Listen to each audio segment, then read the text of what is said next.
Good afternoon, everyone, and welcome to the final session of the first day of DevDays 2024. I'm Josh Mandel. I am a physician and software engineer and have been working on smart health IT since the beginning of this project. So I'll be sharing some context to help you understand what is smart all about, where did it come from, where are we today, what are the goals looking forward. I should say I lead a small team within Microsoft Research that's really focused on our collaboration with the standards community. So Brian Postlethwaite and Gino Canessa work with me on all of the things that we do with HL7, groups like the Argonaut project, and it's always fun to come to DevDays and get to learn about who's working with these standards and how we can make them better. I know the room makes this a little bit awkward, and the fact that I'm staring straight into the sun doesn't help, but I would love to keep this session interactive. So we will save time for questions at the end, but if you have questions that are pertinent to the material that I'm showing you, please do raise your hand. You might have to wave it around a little bit just to make sure that I can see it, but I'd love to take questions in line if you've got them, particularly if I say something that doesn't make sense or that you can't understand. So with that, I'll say just a couple of words about the background of the Smart Health IT project. And I also want to mention that these slides are available at bit.ly/smartfirtech. I will save a snapshot to put in Whova after the fact as well, but I've been making some last-minute edits, so I wanted to wait until after the presentation to actually land the snapshot of our deck in Whova for the archives. But you can follow along there. So the Smart Health IT project started right around the time that I was graduating from medical school.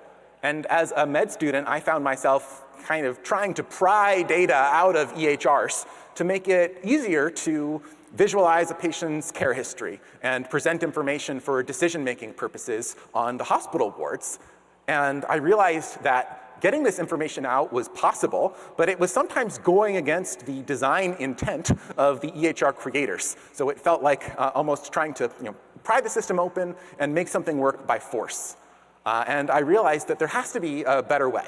So I joined this Smart Health IT project essentially right out of medical school. I never did clinical practice, but I've been working on health interoperability and standards ever since. And I'll say one of the most powerful things about working on standards is the community. So a lot of my early work was funded by the US National Coordinator for Health IT as part of a cooperative agreement with Harvard Medical School, Boston Children's Hospital, and that has grown into this Smart Health IT project. But to really make this work successful, what we did was to join up with HL7 and go all in on FHIR. So in the earliest days of the SMART project, before FHIR existed, we had our own set of data models and capabilities for connecting apps to an EHR. But things really started to take off when we were able to align with this much broader community. So I've gotten much more involved in the FHIR standards since about 2012, 2013. And I won't go through the whole timeline here, but for me, the amazing thing has been the pace of development. So in some sense, it took us almost 10 years, maybe 6 years, to go from the earliest drafts of the SMART spec up to the point where these were being implemented by real-world EHR vendors inside of their products. It took 10 years before the Office of the National Coordinator adopted these standards for broad use across the country, and a little bit longer before we were able to start developing a cadence of continuous improvement year over year. So I'll try to give you a sense of how this technology fits into our regulatory requirements in the US. But maybe let me start with a simple problem statement. This comes from a report that we commissioned back in 2017, asking health systems about their experience trying to integrate different apps and tools into the clinical workflow. And one response was this: we had a wonderful population health tool, but we couldn't get the EHR to interface with it. So we had to enter information by hand, and eventually we gave up on it because we couldn't physically keep up with that process. Now, this was a pain point in 2017, and I would submit that it's unfortunately still too common a pain point today, but this is squarely the space that we're aiming to address with Smart on FHIR. So very simply put, our core focus is to make it easy to integrate health apps on the one hand with a diversity of clinical systems on the other hand. So if you're building a health app that is going to help elicit from a patient information about where they're feeling pain, Or if you're building a health app that's going to display a child's history of height and weight measurements according to growth curves, so you can tell if the growth is happening on a normal trajectory. Those are examples of apps that can make use of data from an EHR or other kind of clinical system. I'm going to talk a lot about EHRs today, and I'm going to use the shorthand term EHR when I really mean any kind of smart on FHIR enabled health IT system. It's useful to have these shorthands, but this could be a researcher-facing data warehouse. It could be a patient portal. It's really any kind of system that manages health data and can surface that data to make it available to apps. And what Smart provides is this set of glue in the middle. So we think about how can we embed those apps into an existing clinical system in terms of the physical real estate. How can we give those apps the screen space that they need to be effective? How do we make sure those apps can be authorized to access the data that they're supposed to be able to see and not access the data that they are not supposed to see? For some apps, it's important to know who is the end user, because the app might make a different decision in terms of what capabilities to surface depending on who that end user is. So we have a single sign-on capability. We don't want users to have to create a new account for every app that they use. We want to be able to surface existing accounts from an EHR system. And then, of course, apps need access to structured and consistent clinical data. And there we use the FHIR APIs. And in the context of the US, we use a set of FHIR profiles that are published as the US core profiles. And we'll dig into what those mean a little bit more. So from an end user perspective, what does SMART really mean here? Well, SMART is an acronym. It stands for Substitutable Medical Applications and Reusable Technology. So for the end user, that substitutability is really the key goal. It means that I can have a choice of apps to help manage hypertension or plot growth curves. And even if my EHR doesn't have an excellent growth chart built into it, I might be able to get a best-in-class growth chart app that's published open source from a pediatric hospital that really has spent the time and energy to build that tool. From an app development perspective, what this means is that you might be building an app that's useful to the clinicians at your own hospital. So we have examples like this at Boston Children's Hospital, where clinicians were involved in the design and development of apps that really met their needs. But the value proposition here is that you can take that app and share it more widely. And when that becomes possible, the investment strategy changes. Because if your entire audience is just the clinicians in your department, it doesn't make so much sense to go really deep and build an excellent app with a great user experience. But if you can share that app with pediatric hospitals around the world, suddenly that becomes a real value proposition, both in terms of delivering something that people need, potentially raising awareness of your organization as the one that produced this content.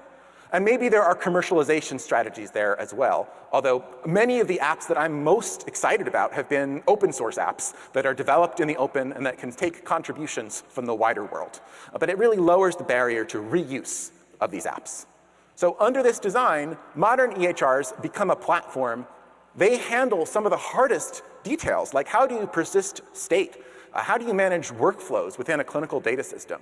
How do you onboard new users and new patients? How do you make sure that you're complying with regulations around privacy controls and data audits? How do you manage the collection of apps that might be growing within your organization? All of those become core competencies of the EHR system, and they all become details that we don't need to manage differently over and over again in each app. Instead, apps can just rely on this set of platform capabilities. So that's the basic value proposition for SMART. And I will say, in the context of adoption in the US, there has been some public and private push that has led to where we are today. We had a hint from the Office of the National Coordinator for Health IT back almost 10 years ago when they said, we want to move towards FHIR APIs. We think it's going to be important for patients and clinicians to be able to interact with these APIs through apps, but we're not ready to lock in all of the rules and specifications yet. And that really kickstarted an industry project that came together in this industry group called the Argonaut Project, working with several EHR vendors, clinical providers, and they really started taking a close look at an early version of FHIR and an early version of the Smart on FHIR specs, and kicking the tires and doing their own security audits and reviews and helping us make these specifications better.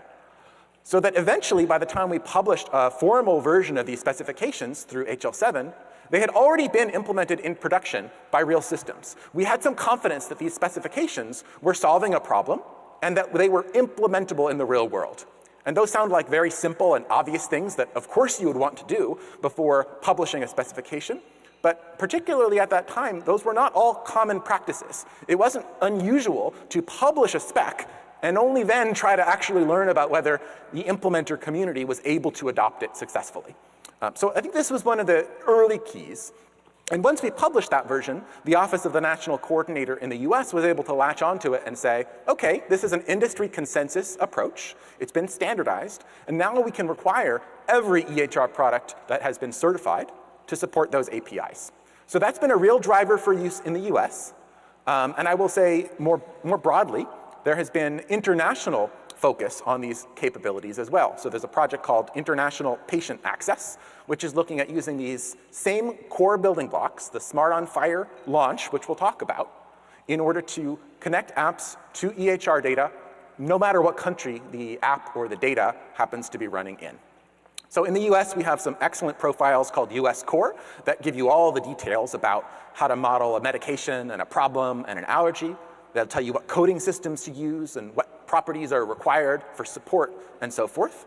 And similarly, IPA, the International Patient Access, carves out a set of these requirements and describes at a high level the kind of template that would need to be supported in every international place of adoption. So I'm going to show you a couple of timelines from the US perspective, because DevDays is in the US this year. And the main one to talk about is this sort of certification program. This is sort of where we've gotten to today. This was all part of what we call the Cures Act final rule. It was published in 2020, and this was where the national coordinator said, look, you've got 3 years to get these APIs online and available at clinical provider organizations. So here we are in 2024. Those rules have taken effect, and it means that every certified EHR and every provider using a certified EHR, which is the vast majority, needs to support the first version of the Smart App Launch spec. So that's where I will focus today.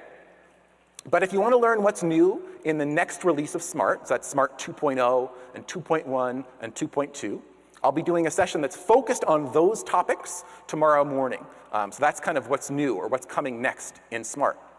And there's a follow-on timeline that covers sort of 2024 through 2026. But the short story here is that vendors who have already implemented Smart will have a couple of years to upgrade to the latest version. It's not necessarily widely available today, although some vendors do make that available today. But by 2026, all those Smart 2 capabilities will have come into play. So I want to keep folks grounded in terms of what's real today. And then tomorrow we'll focus on a little bit more what's coming down the line. But let me start by describing this core authorization flow in Smart. So I said we've got this app platform where an app can launch and get access to just the data it's supposed to be able to see. So for this, we use OAuth 2. So that's a widely used web specification for authorizing apps or for delegating access. That means you've got an end user who already has some access to the data. That end user is using an app, and they want to share their own access, delegate their access, with that app. So the first one I'll show you here, the first flow, is what we call the standalone app launch. And this is what might happen for a patient-facing app, like maybe you've got the Apple Health app on your iPhone, and you're going to connect this to your records at your healthcare provider. We call it the standalone launch because you're starting from the app, Apple Health, or the Common Health app on Android, or an app that you've built for a research study. And that app is then going to initiate the connection to the EHR. So the user will select inside of the app what system they want to connect with. The app needs to have some idea of what different EHR servers are out there. In the US, the way this typically happens is that the major EHRs, the ones that are certified and participating in this program, will publish a list of their FHIR endpoints for each of their customers. And the requirements for that publication are really kicking into gear as part of this timeline leading up to the end of 2024. That's when every certified EHR needs to publish those customer endpoints using a FHIR format. So apps will have access to a list of those endpoints. The user will say, yeah, I want to connect to my records at Boston Children's Hospital. And then the app will redirect the user over to the EHR at Boston Children's Hospital for a sign-in and approval. Every EHR might have a slightly different set of screens for how the user signs in and approves access for an app. So the user experience there is entirely up to the EHR or the EHR together with their customers at a clinical site. But at the standards level, this ends in the approval of certain scopes if the user chooses to proceed with this flow. So the user can say, yeah, these are the scopes of access that were requested, and these are the ones that I want to grant. And we'll talk more about what scopes mean in a minute, but for now, just consider them to be discrete permissions that a user can approve or reject. Once the app has been given some scopes, we say the app has been given an authorization code. And it can take that authorization code and trade it through a standard API to get an access token. And once the app has an access token, it can use that to make FHIR API calls, and it includes that access token with each call. So that's a totally standard OAuth 2 flow. It's called an authorization code flow, and there's a user in the loop helping to make decisions here. I'm going to show you a slight variation of this flow that's called the EHR launch. And if you look closely, you're going to see just one new line is going to appear on this slide right above the first step.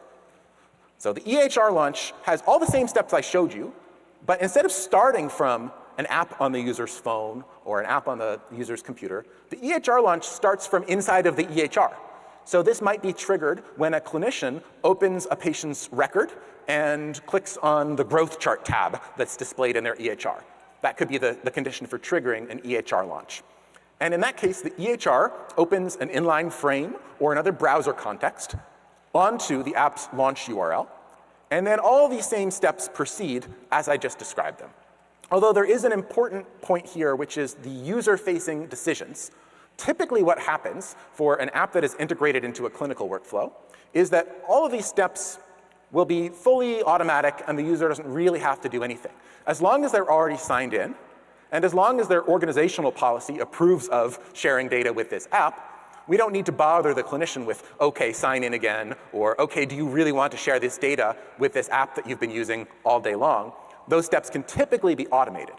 But from the app's perspective, they're part of the protocol flow, and this means that if given circumstances require it, you can introduce user-facing steps or checkpoints along the way. That becomes a deployment consideration. As the app developer, you don't need to know or care how those steps are happening. All you really care about is that you get an authorization code, which you can trade in for an access token. So those are workflows, but I want to dig into this concept of permissions or scopes. So I mentioned that these are discrete or granular choices that an app might be requesting, and we break them down into this little scope language that we have in Smart. I'll be showing you the scope language from Smart v2 on this slide, but there's a very similar capability set in Smart v1. The basic concept is that there's an access type, so very commonly, apps are running on one patient record at a time. This is true when a patient is accessing their own record, or when a clinician opens a patient chart in the EHR and wants to run an app in the context of that chart. And the app is really just trying to get data about one patient. Now, the app doesn't know what patient that is, so the app can't say, hey, I'm looking for data about Josh Mandel.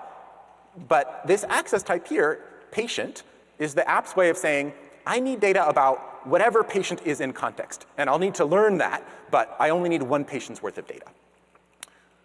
The next piece of this scope language is, what FHIR resource are you trying to get access to? So in this case, maybe you say, I'm looking for immunization data. And then on that resource, what permissions are you asking for? And these use the FHIR terms create, read, update, delete, and search. So that's CRUDs. So very commonly, apps are going to get read access to data.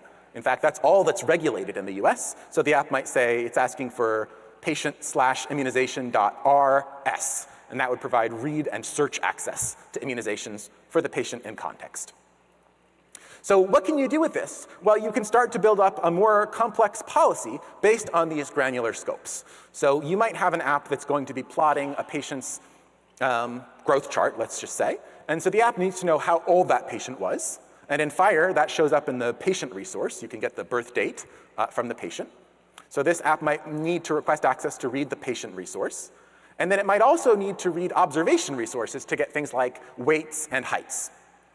So in Smart v1, you would say it like this. Now, you might have a more complex app that's trying to access all aspects of the patient record. Maybe this is going to be a patient-facing personal health record that's going to store a copy of everything. So we have a wildcard capability here that says, I need to read everything in the patient chart. Or maybe you have an e-prescribing app that needs to be able to write medication orders or medication requests into the system. In Smart v2, we introduced some more granular scopes. So instead of saying, I need to read all the observations in the record, which could be quite broad, it might include vital signs, lab results, social history. It might include sensitive as well as non-sensitive data. In Smart v2, we can attach search parameters to this request. So a growth chart app doesn't need to read lab results or HIV status. All it really needs is vital signs like heights and weights. And so the app might specify a category as part of its scope. So that's something that we introduced in Smart v2 to make it easier for apps to request and be granted access to just the data that they need to get their job done. So that's kind of the theory on how these connections work. Let me show you a quick demo. And this is part of an app that was built by Dan Gottlieb, who is giving a session in the next room over on bulk data right now. This is an app that was developed to help patients donate their own data for research. So it's a super interesting use case for me because it takes advantage of these API capabilities in a way that puts a lot of control and choices into individual patients' hands about what they want to do with their data and where they think it could do the most good. But this basic flow here will be the same for any app that you're going to use to connect to your records. So the app that you start with in this standalone flow, in this example, it's Procure. It's going to prompt you to choose what is the health system that you want to connect to. And in this demo, it is simply connected to some of the reference servers from some major EHR vendors. But in a production deployment, this would be connected to all of the real live endpoints of those same EHRs.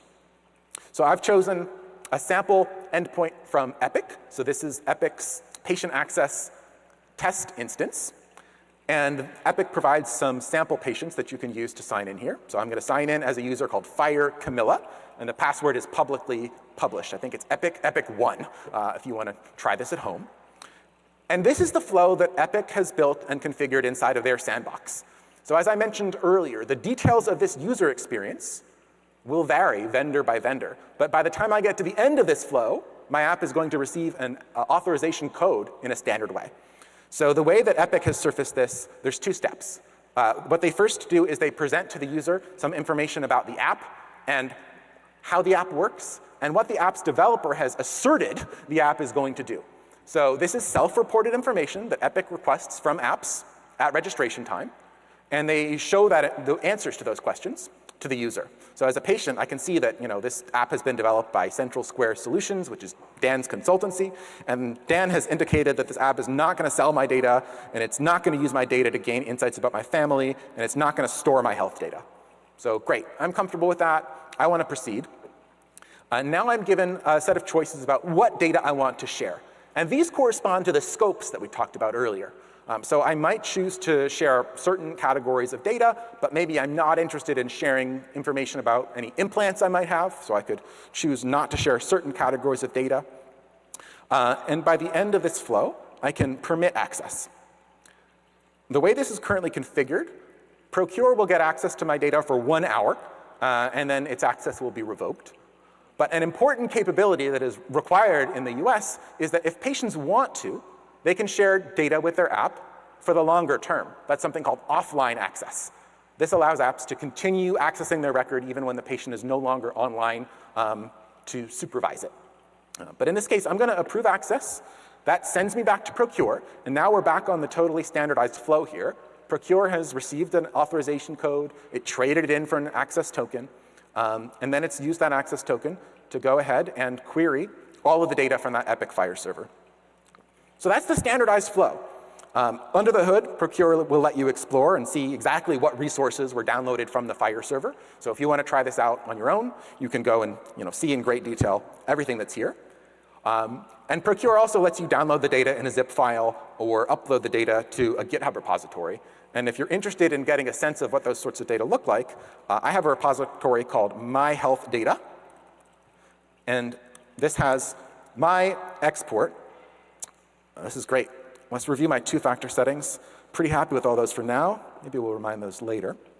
And so in my GitHub repository here, I've got a snapshot of what those data look like from my own healthcare provider.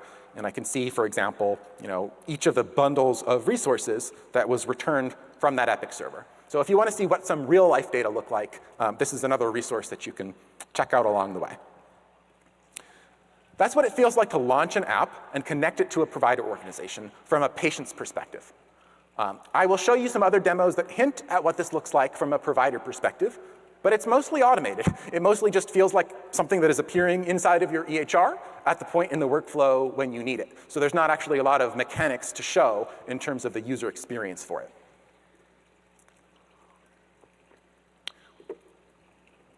So these apps and these capabilities are live today across every certified EHR in the US. Each vendor has their own registration process by which apps can register and connect with that EHR. But we also make available a public gallery so that folks can show off the apps that they've built to the broader community. And this gallery is just designed to be a place to make it easier for users to discover what apps are out there. And it's free for anyone to use. So if you've built an app, you can list it in the gallery. You can share screenshots and videos, and you can document what requirements your app has in terms of what EHRs have you tested it with, what version of FHIR does it need, and so forth. So this lives at apps.fhir.org or apps.smarthealthit.org. Both of those will take you here. And it basically has a list of apps that folks have submitted. And then built into this gallery is, in addition to just sort of metadata about the apps, there's the ability to try these apps against a sandbox with some sample data so that potential users can click through and see what this app is going to do. And I'll show you some more about how this underlying sandbox works in a minute. But for the moment, I'm just going to show you an example of an app that's, once it's approved, it knows who the patient is because it can fetch the patient resource through that Smart on FHIR connection. And it can pre-populate certain data that exist in the EHR. So in this case, we've populated the patient's sex and age. But other data were not available. Maybe there was no cholesterol observation in the EHR. And so the app leaves these to be entered by hand. So this is an example of how an app can leverage the data that are available and support additional data entry where it's needed. And then at the end of the day, this app is just going to display a risk score for that patient. This patient is out of the age range for which the cardiovascular risk assessment tool is known to operate correctly. But this is an app that is built by the Oracle Cerner team and submitted to our gallery as a kind of demonstration of how these apps can be inserted into a clinical workflow. But the gallery itself is really just designed as a way to explore all the apps that are out there. So the examples I've showed you so far all have some kind of user in the loop. There's a patient that's launching a research app or a personal health app from their phone, or there's a clinician who's looking at a growth chart or a risk score in the EHR. But we also know that there are integration patterns for healthcare tools and services that are just running in the background. Maybe an administrator sets them up the first time so that they can get connected, and then this tool is just going to run, and every day it's going to look for any new patients who are coming in for appointments and calculate risk scores on the fly in the background. Or maybe it's going to display a chart in the emergency department showing how long people have been waiting. These are apps that we think of as kind of headless applications. And the term that we give them in our spec is back-end services. So no user in the loop, but the app can still request an access token and use that access token to query the FHIR API. So there's sessions that will focus on bulk data, like the one that Dan is doing now. You won't get to hear him live in person, but also will be recorded and available to review if you want to learn more about one use case for those back-end services, which is kicking off an export job for data about a whole population. So that's the bulk data use case. But anything where there's no user in the loop, we consider that to be a back-end service. And that's also required for certified EHRs to support in the US. I'm going to give a passing mention to some other specifications that are designed to work with and around Smart on FHIR. So one is clinical decision support hooks. This one is focused on integrating decision support into the clinical workflow. And sometimes decision support is as simple as returning a little bit of information that the clinician can read in the process of prescribing a med. But sometimes the decision support is more involved. So you might recommend a tweak to the dosage of a drug that somebody is prescribing. Or you might recommend that a clinician may want to launch a smart app that's going to help them pick the right medication, given this patient's history of what's been tried before. So that's a touch point between CDS hooks and smart. In CDS hooks, you can return what we call a card, and that card can include links to smart apps that might be relevant for the current patient. And this creates kind of a dynamic scenario where you can recommend apps to the user just in time. You can show them the apps that are going to be the most relevant for them, depending on where they are in their workflow. Another specification that is designed to work well with Smart on FHIR is called Smart Health Cards and Links. This was developed in the context of the COVID pandemic response, and it gives individuals a way to hold small snippets of their data on their own, either on paper or on an app in their own phone, and to be able to share those data downstream. I won't have time to go into it today, but there's a couple of links from these slides that will give you more of a sense of how these capabilities work and how information can be shared. And I will talk on Wednesday about a capability called EHI export, which is another certification requirement in the US that's designed to go beyond just the things that we know how to standardize. So Smart on FHIR is all about getting structured FHIR data out of an EHR system, and we focus on this core data set that we know how to standardize well. But the truth is there is a long tail of other data that's kept somewhere in these EHR systems that we haven't carefully mapped and modeled in FHIR yet. But EHI export is a facility for surfacing all of that stuff in some structured way, even if it's not a standardized structure. So I'll be sharing some of my adventures in getting access to my own EHI export and exploring that data set in a session on Wednesday. So tools that are available for folks who want to start building smart apps, docs.smarthealthit.org is a good starting point. And on this site, we have references to some of the underlying specifications, tutorials for how to get started, and links to some of the software libraries that we make available. I won't go through them in detail here, but I'll show you a quick demo of what some of those look like in action. That's docs.smarthealthit.org. In order to show off some of these tools, I should mention that Smart hosts an open sandbox that has a set of data, most of which comes from Cynthia. So those are synthetic patient records that sort of match the US core specifications. But they also include some de-identified longitudinal records, and they also include some patient-reported outcomes data sets that have been massaged into this FHIR format to complement what's in Cynthia. And the best way to interact with this is through a site called launch.smarthealthit.org. This is called the Smart Launcher. And it's a really good tool if you're developing a smart app and you want to test out the various capabilities of the API. So this knows about how to do a smart EHR launch and how to do a smart standalone launch, and you can tell it what version of FHIR you need to use. And you can get this to simulate many kinds of capabilities. So maybe you're building an app and you want to make sure your app can correctly handle the error that happens when your access token is expired. Well, you can ask the launcher to simulate that error, and it'll go ahead and behave as though you had an expired access token. So it has a rich set of capabilities that help you test out all these different facets of the API. I have a link to an example, a very simple one, that builds an app and shows you a standalone app and an EHR launch of that same app. It's hosted in a service called glitch.me, which, for lucky, is going to wake up and serve this app directly. What it does, this app simply fetches a set of glucose results from the EHR and makes a graph on the screen. So very simply, it calls our Smart on FHIR client library in JavaScript. It begins an authorization dance against a sample EHR. And then once an access token has been granted, there's maybe 50 lines of JavaScript and HTML that are going to query the EHR for those FHIR observations. So in this, the heart of this web page is this query here that says, I want to get observations about the current patient. I want to get 10 of them. I want to sort them by date, and I want to get them for this LOINC code, which is a hemoglobin A1C. And if everything works as expected, we can launch this as a standalone launch. This is connecting against the Sandbox infrastructure that I mentioned earlier.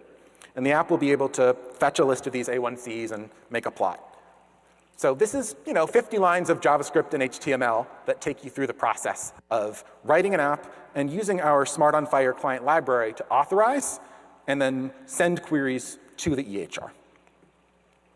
That's a JavaScript library that we maintain as part of the Smart Health IT project.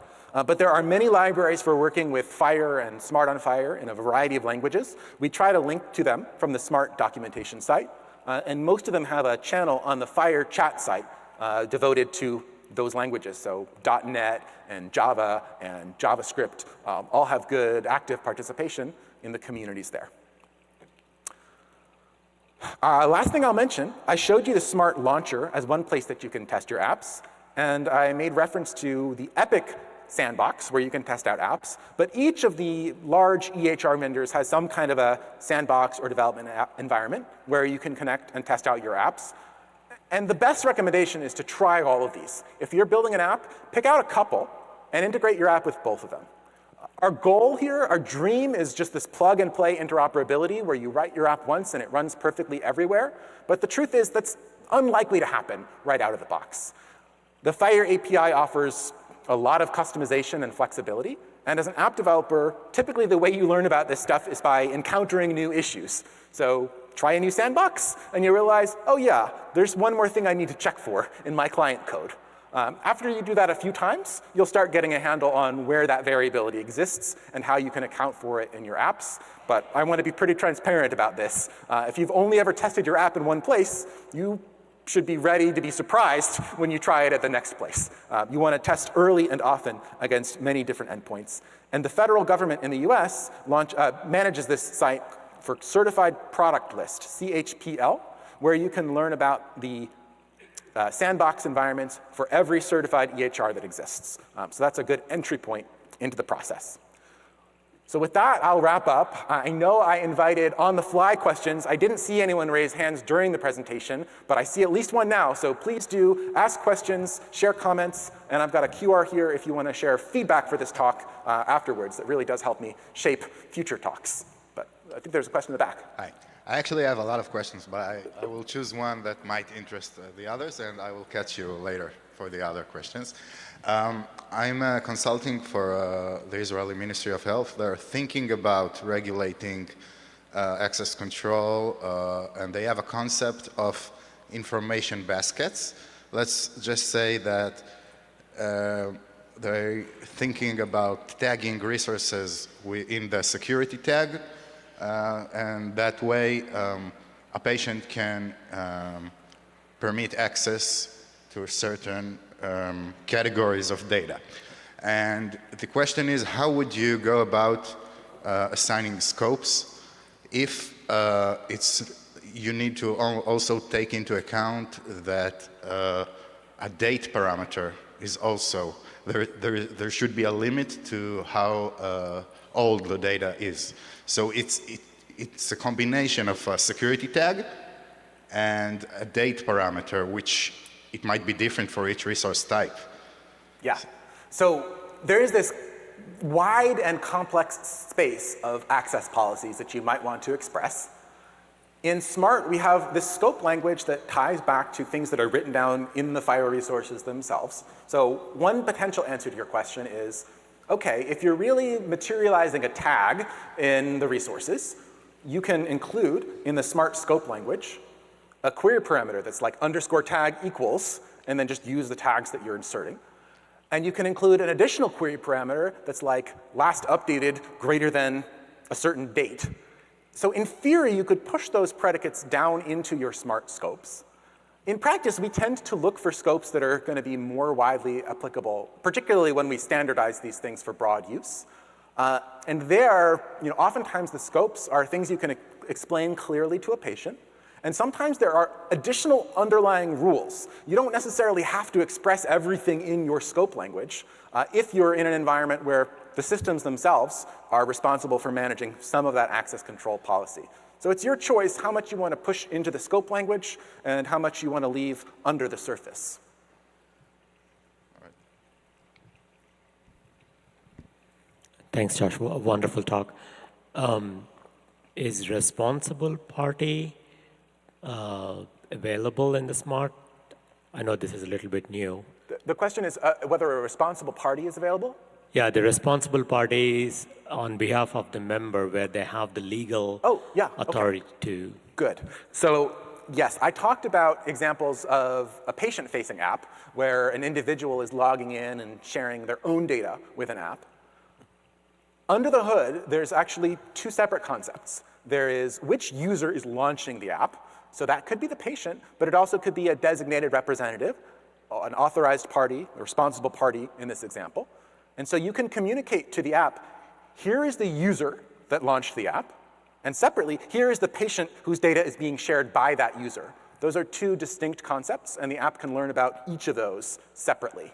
And that allows for this use case, which is very common, where the person running the app is sharing, maybe it's a parent accessing their child's record, or a care partner accessing their partner's record. Yeah, another question in the back. Yeah. Just a quick question about Smart V2. So the Smart V1, there's been a lot of uptake in it, and it's pretty common. Can you comment on the uptake on V2 in the community, how much of we're seeing?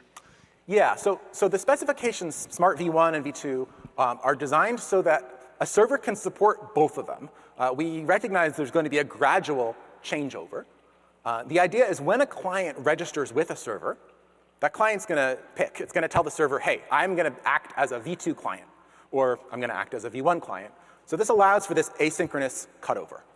In terms of current adoption of Smart V2, there's a mix. So there are EHR systems that can support Smart V2 scopes and some of the additional security features that are added in V2, like PKCE, proof key for code exchange, and that is growing. It's a relatively close deadline for EHRs to support it. So the way that it's carved out today, an EHR can choose to support V2 and not even support V1. Like as of a year ago, V2, if you want it to be the only thing you support, it can be the only thing you support. But as of 2026, every certified product will have to support it. So you can sort of work backwards and figure out the transition period is only 18 months or so. In the front, another question. If you shout, I'll repeat the question. Yeah, coming to your other side. Didn't see your hand, sorry. Okay, I got two questions. I'm from Canada. We are actually thinking to create a system, leverage Smart on FHIR.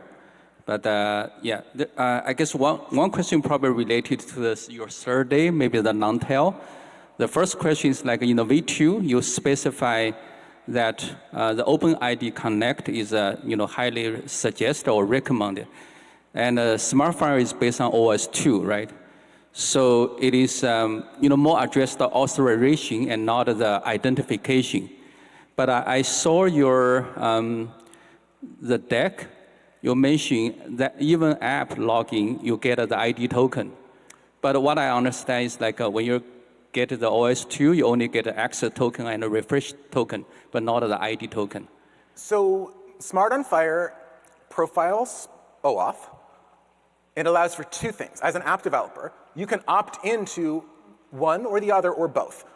One is single sign-on. So imagine an app that actually doesn't need any data from the EHR at all, but it does need to know who the user is because maybe this app is going to display data from an outside database to clinicians.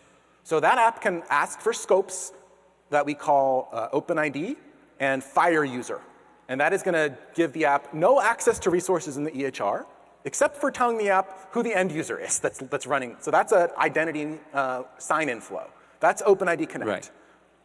Alternatively, the app might not care who the end user is. The app might just say, I'm going to show a growth chart to the user. Doesn't matter to me if they're a doctor or a patient or what. All I really need is access to heights and weights, and then I can show a growth chart. So that app might not ask for any identity scopes. It might ask only for data access scopes. Or you might have apps that do both. They care about who the user is, and they need data from the EHR. So with this scope language, you list out the scopes for what you need, and then you get approved for some subset of that. Okay, that makes sense. The second question is, it seems right now when you're doing the launching context, the app actually can get more data probably from EMR or EHR API, right? But what about in the scenario that if you want to pass the launching context information between the EHR and the app, like a back and forth each other? So the way that the Smart app launch works, there are a set of what we call launch context parameters that the app can learn about when the EHR starts. So for example, what patient record is open? That's what we call the patient launch context. Or in some cases, there's a patient open in the EHR, and there's a specific encounter that's open in the EHR. So that's another parameter that we call the encounter launch context parameter. And we also have this extensible capability so that EHRs can say, oh, by the way, we can also tell you a certain questionnaire that's open in the EHR, or other pieces of metadata that you might need to know. So there's, at launch time, there's this protocol where the app can say, here's the context that I need. Some of those might be standard parameters that we've defined in the spec, like the ones that we list in the launch context table. So the app might say, I need to know the patient, or I need to know the encounter. Or there might be custom launch context parameters. So the app can list those as well. And the EHR supplies whatever launch context it wants to the app, and that comes alongside the access token. So that's how the app can learn what patient record is open, what encounter is open, and so forth. Sorry, my question is really like, once app consume the data, right? But the app actually updates some of the data. For example, in the e-referral scenario, app get some encounter confirmation from the other party, right? And this information want to get back to the EHR. Yeah. And okay. how does that work? So yeah, you're describing a scenario where an app might need read scopes as well as write or create scopes. Exactly. And so Smart doesn't have too much to say about that, other than we have a scope language that can describe those permissions. Now, in the context of the US, EHRs are required to enable read. They are not required to enable write. So we've had a few projects that are sort of chipping away at what are some use cases where write access is important. We've got one project that's happening in the Argonaut group this year that's focused on writing continuous glucose monitoring data into the EHR. So that's an example of a narrow use case. And when we understand the use case as well, that's where we can make progress on enabling writes. Okay, sounds good. Thank you. Sure, and I see we're over time. Thank you everyone so much. Please come grab me this week.